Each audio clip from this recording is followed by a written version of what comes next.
大阪夏の陣後編でございます。まずは前回のおさらいです。まず徳川家康が金がああだこうだと言って大阪冬の陣が勃発。その後浪人がああだこうだと言って大阪夏の陣が勃発します。そして大阪夏の陣の前半戦として道明寺の戦い、八尾和歌江の戦い、本田の戦いが発生しました。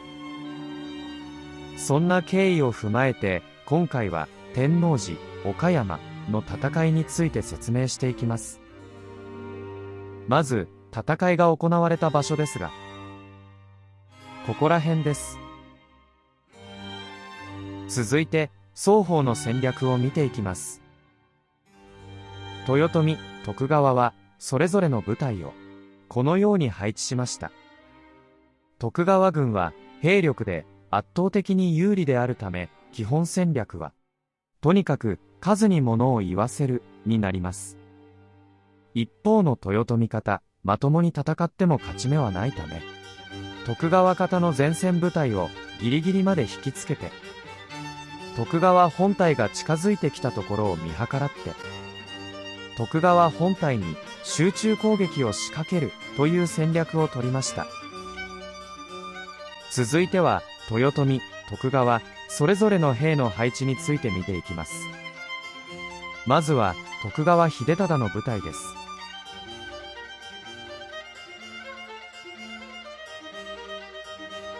その徳川秀忠の部隊を迎え撃つ豊臣方の面々、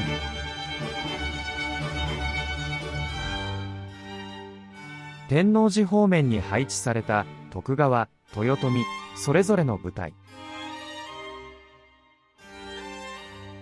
難波方面に構える伊達政宗たちの部隊、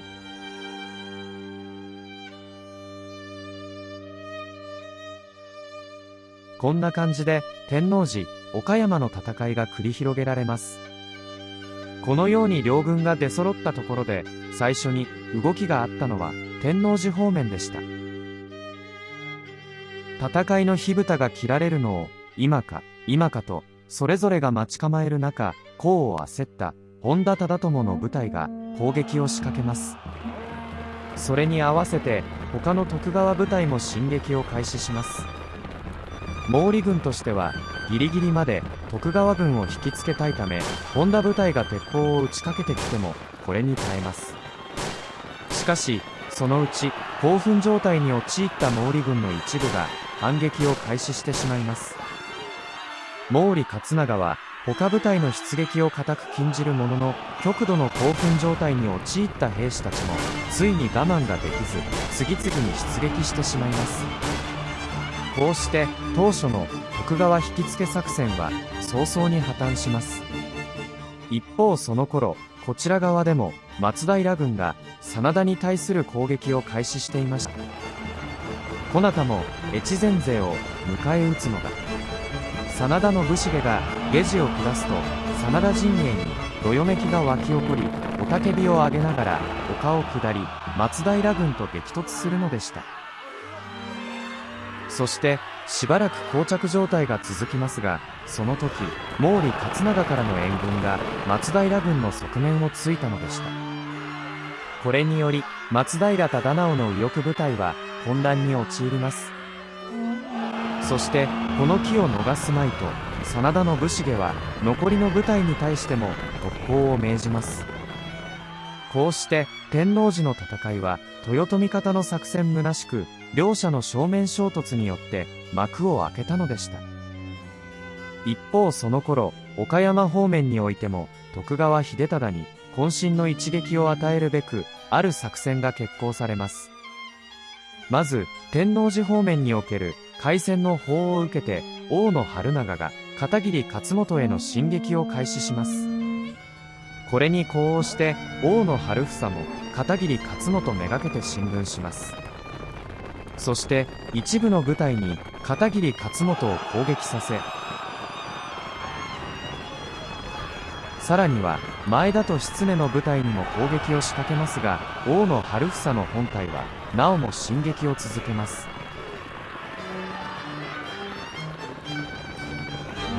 そしてその先に待ち構えていた加藤義明に道を阻まれますが、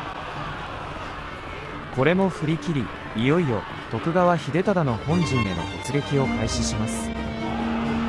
ただ乾坤一敵の突撃もここまで。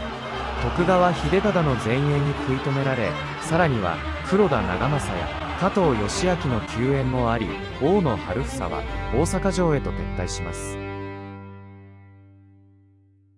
そして部隊は再び天王寺へ。まず毛利勝長と本田忠友の戦いですが、なんだかんだありまして徳川方の本田忠友は討ち死に。そして本田軍を撃破した勢いそのままに、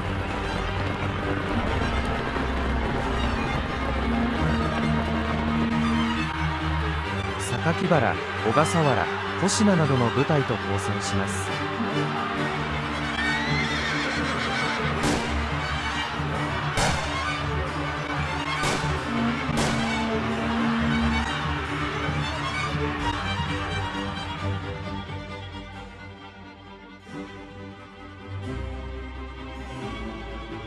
一方その頃、真田と松平の戦いがどうなっていたかというと、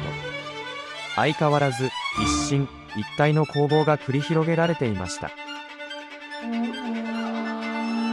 この戦況を打開すべく真田の武士げ一策を講じます。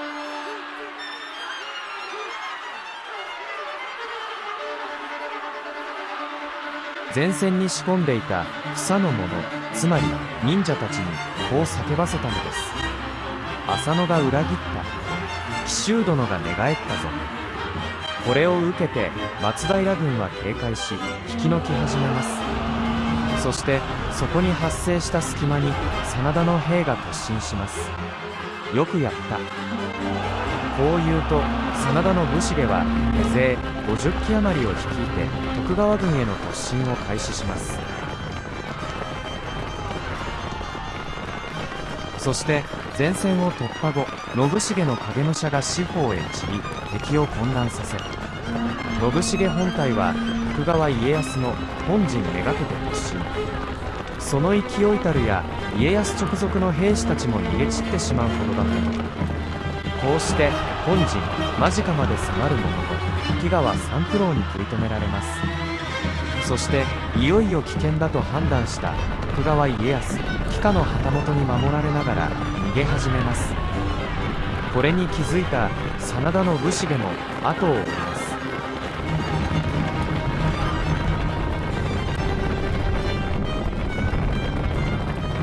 家康を逃がすために徳川兵が槍衾を作ります。これも突破し、いよいよ徳川家康に迫ります。そして家康が死を覚悟したその時、徳川方の援軍が到着し、真田の武士げの乾坤一敵の攻撃は成功を目前にしながらも今一歩のところで挫折したのでした。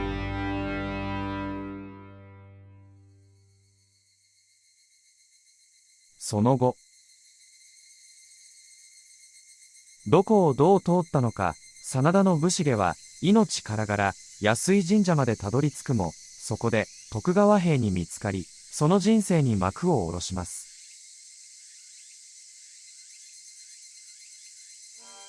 天王寺、岡山の戦いで負けた豊臣方は、わずかに残った兵をまとめて大阪城に引き抜きます。一方の徳川方は、そのまま三の丸へ進軍。大阪方の武家屋敷や町屋へ飛び込み、略奪を始めたのでした。そして二の丸への攻撃が開始され、本丸が騒然としてきたその時、大阪城の大台所から火が出ます。徳川方に寝返った大隅与左衛門による放火でした。豊臣秀頼、淀殿、千姫などは本丸を脱出し、山里車へと避難をします。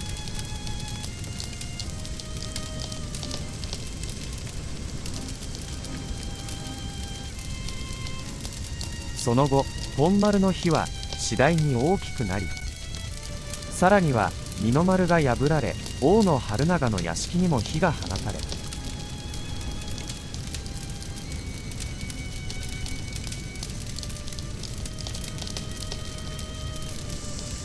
火は昼夜を通して燃え続けました。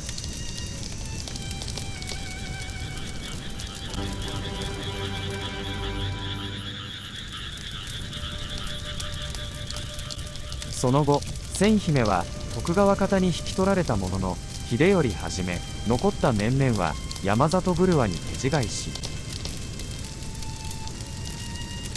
そして豊臣家の栄光はその象徴であった大阪城と共に幕を閉じたのでした。